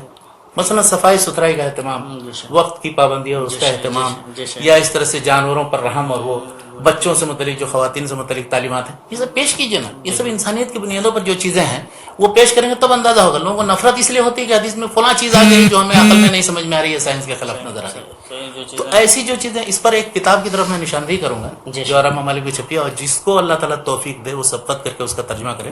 ایک ہے مجموعہ محمد الرسول اللہ کے نام سے، محمد الرسول اللہ کے نام سے، وہ سارا کا سارا اللہ کے رسول صلی اللہ علیہ وسلم کے منتخب احادیث کا مجموعہ ہے. اس کو تقریباً عالم اسلام کے اکثر علماء و مشاہیر نے دیکھا ہے، اس کا مراجعہ بھی کیا ہے. وہ شیخ سلمان العودہ صاحب کے ادارے سے چھپا ہے اور ہر جگہ ہر مکتب میں دستیاب ہے. تو اس میں وہ ساری ایسی حدیثوں کا انتخاب ہے، اس میں سے حدیثیں لے کر کے لوگ مختلف کتابوں کی شکل میں شائع کریں انشاءاللہ. یہ تو انتخاب حدیث کا سلسلہ جاری رہنا چاہیے. ایک بڑا اہم کام کیا ہے کہ فہرست بنانے کا، حدیث کی کتابوں کی فہرست بنانے کا کام، اشاریہ سازی.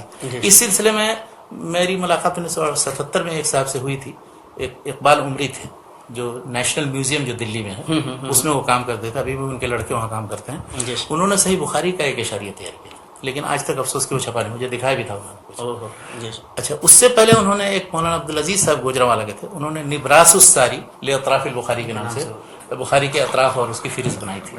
تو اس طرح ایک اور فہرست بنائی تھی، ایک ہمارے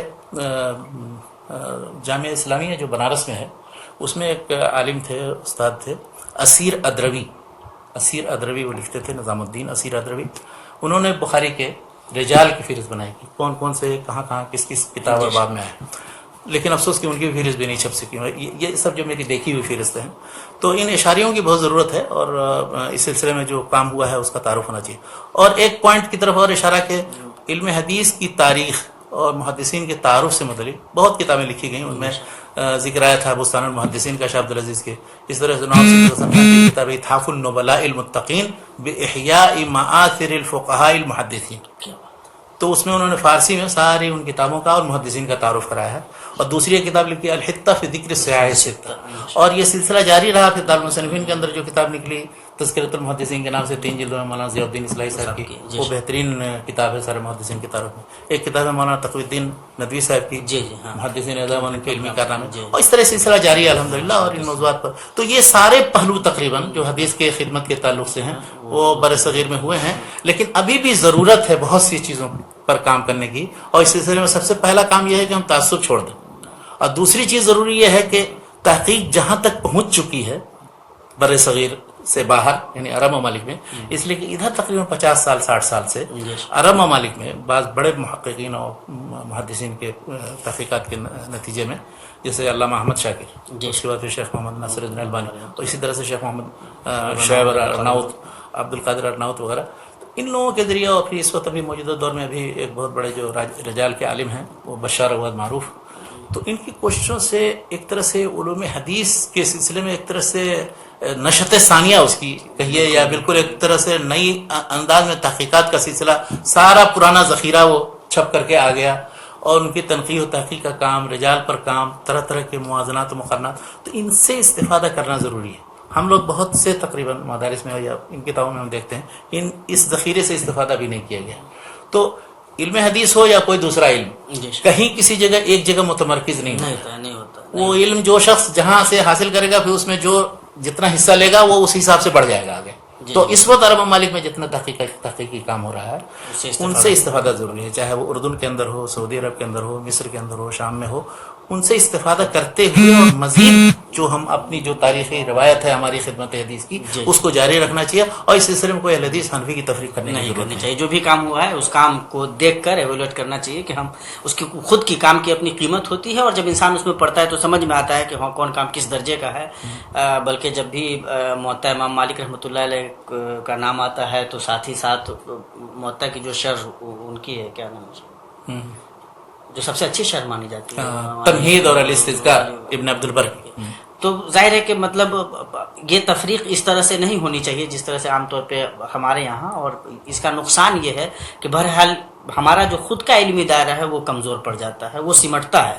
اور جب بھی علمی دائرہ سمٹے گا تو لازمی طور پہ علم کا نقصان ہے، انسان کا اپنا نقصان ہے. شیخ تو یہ سب کام ایک میں تعلیق دیکھ رہا ہوں اس میں کہ ایک خالد گرجاکی صاحب کی مفتاح البخاری، ہاں خالد گرجاکی صاحب پاکستان کے ایک عالم ہیں، انہوں نے بخاری کا ایک اشاریہ بہت زبردست بنایا ہے مفتاح البخاری کے نام سے.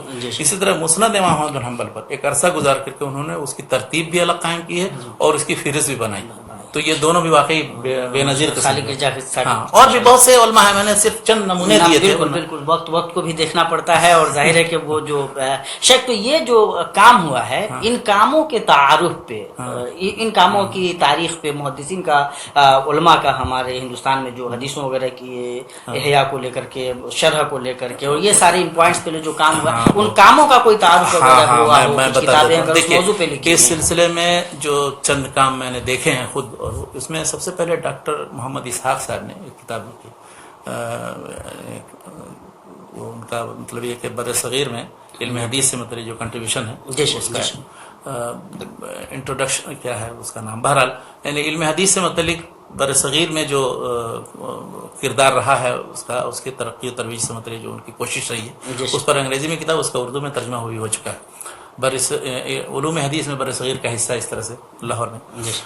اور اس سلسلے میں جو کام پہلے تو ہندوستان میں علم حدیث کے نام سے سید سلطان ندوی نے سلسلے مقالات ایک لکھا تھا، وہ درمیانی میں پھر کئی قسطیں چھپ کر کے رہ گئی جو ان کے مجموعہ مقالات میں شامل ہے، اور پہلے معارف میں جو چھپا تھا اسی کو پھر مکمل کرتے ہوئے ایک تھے ابو یحییٰ امام خان شہری، انہوں نے پھر معارف کے اندر اسی سلسلے کو مکمل کر کے اور تقریباً جدید دور تک 1857 تک پہنچایا تھا. جو 1857 تک جو کتابیں لکھی گئی نواب صدیق حسن خان کے دور میں ان سب کا ذکر کیا تھا. پھر اسی سلسلے کو مکمل کر کے ایک صاحب تھے ابو سلمہ شفیع احمد بہاری، جو کلکتے میں مدرسہ عالیہ میں پڑھاتے تھے، بڑے فاضل آدمی تھے۔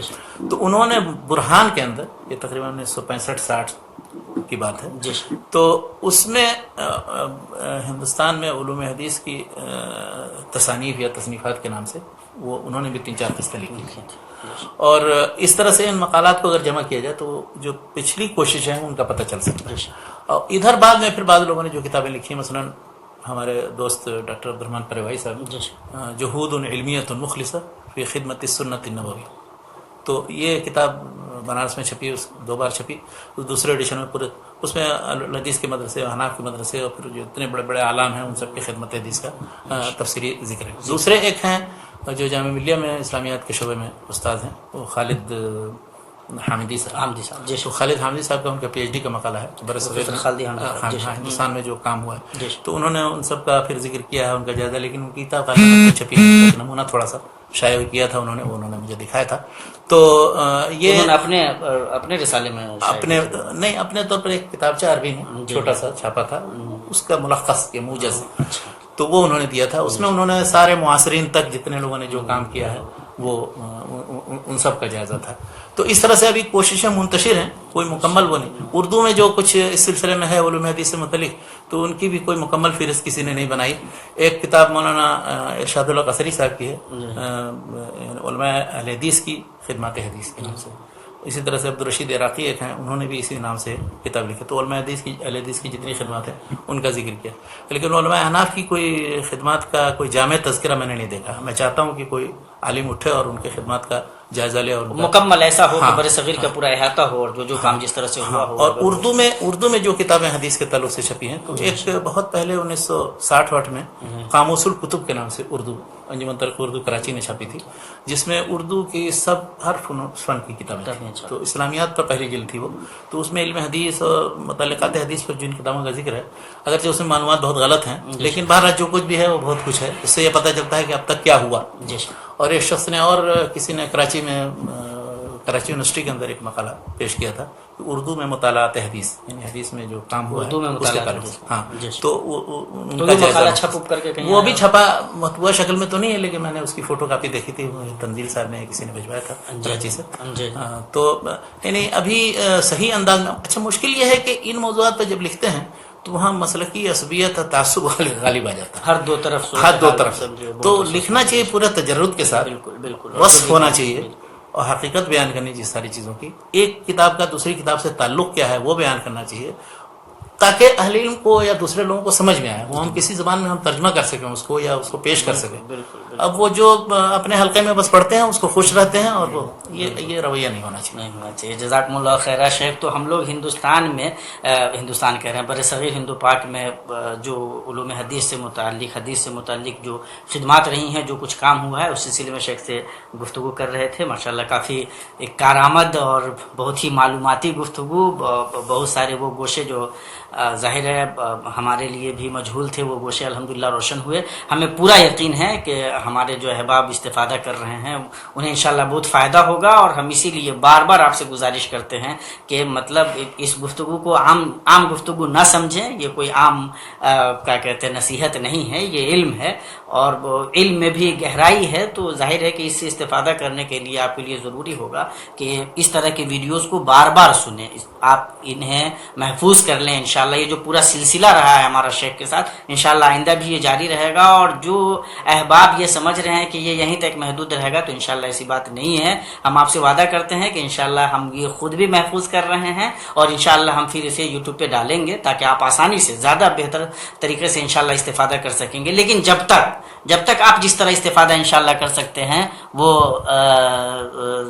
ضرور کریں۔